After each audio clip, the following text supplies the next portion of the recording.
Gênesis capítulo 37.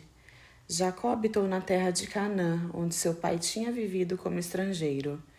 Este é o registro dos descendentes de Jacó. Quando José tinha 17 anos, pastoreava os rebanhos com seus irmãos, os filhos de Bila e os filhos de Zilpa, mulheres do seu pai, e contava ao seu pai a má fama deles. Israel amava José mais do que a qualquer outro filho, porque ele havia nascido na sua velhice. Por isso fez para ele uma túnica toda ornamentada. Quando seus irmãos viram que o pai o amava mais do que a qualquer outro filho, odiaram-no e não conseguiam falar com ele amigavelmente. Certa vez, José teve um sonho e quando contou aos seus irmãos, eles passaram a odiá-lo ainda mais. Ouçam o sonho que tive, disse-lhes.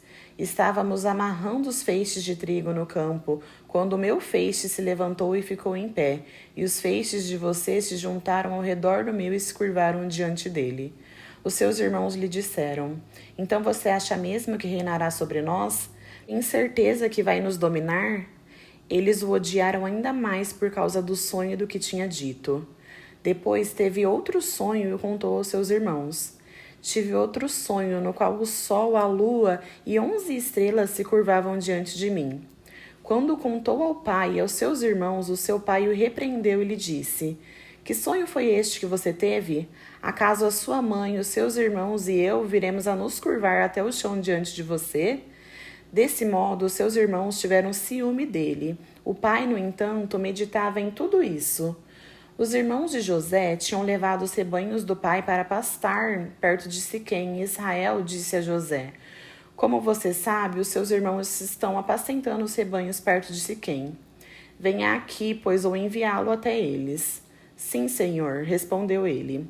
O pai lhe disse: Vá ver se está tudo bem com seus irmãos e com os rebanhos e traga-me notícias.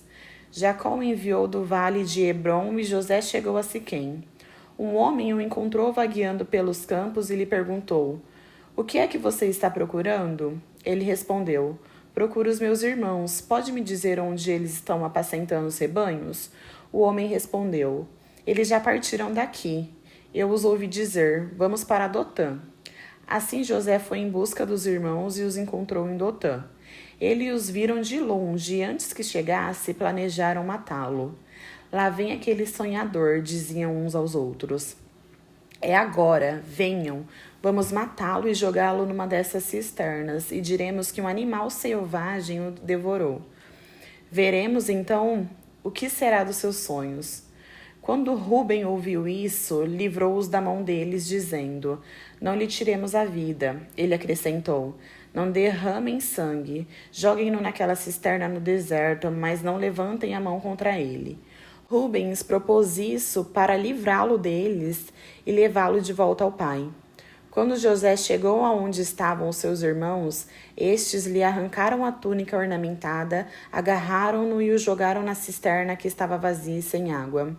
Ao se sentarem para comer, viram ao longe uma caravana de ismaelitas que vinham de Gileade. Os seus camelos estavam carregados de especiarias, bálsamos e mirra. Eles levavam para o Egito. Então Judá disse aos seus irmãos: Que ganharemos se matarmos o nosso irmão e encobrirmos o seu sangue? Venham, vamos vendê-lo aos ismaelitas. Não levantaremos a mão contra ele, afinal é nosso irmão, carne da nossa carne.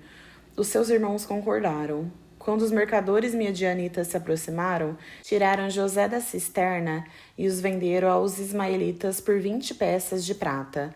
Assim levaram José para o Egito.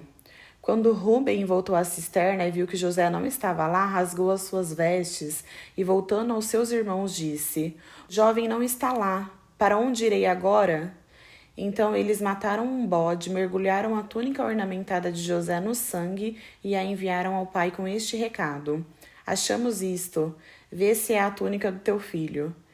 Ele a reconheceu e disse: É a túnica do meu filho. Um animal selvagem o devorou. Com certeza José foi despedaçado. Então Jacó rasgou as suas vestes, vestiu-se com pano de saco e chorou por muitos dias o luto pelo filho. Todos os seus filhos e as suas filhas vieram consolá-lo, mas ele recusou-se ser consolado, dizendo: Não, em luto descerei à sepultura para junto do meu filho. Assim continuou a chorar por ele. No Egito, os midianitas venderam José a Potifar, oficial do faraó e capitão da guarda.